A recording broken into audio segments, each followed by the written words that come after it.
Welcome to Penrose Learning, where we make understanding easy.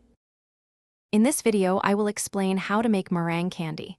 We'll start by gathering our essential ingredients. You'll need fresh egg whites, granulated sugar, and a touch of cream of tartar to help stabilize everything. Don't forget a small pinch of salt to really bring out the flavors. These simple components are the building blocks for delicious, melt-in-your-mouth treats. Getting them ready is the first step to success. Now let's get to the fun part, whipping.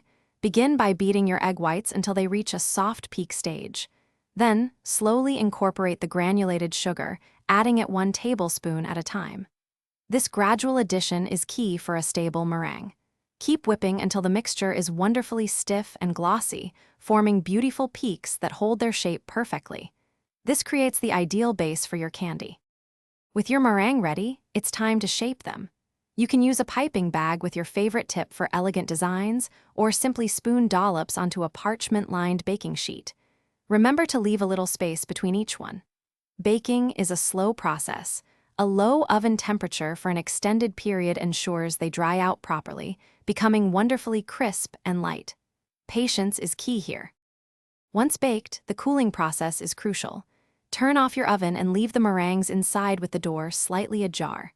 This allows them to cool down slowly and completely dry out, preventing them from becoming sticky. After several hours, or even overnight, they'll be perfectly crisp.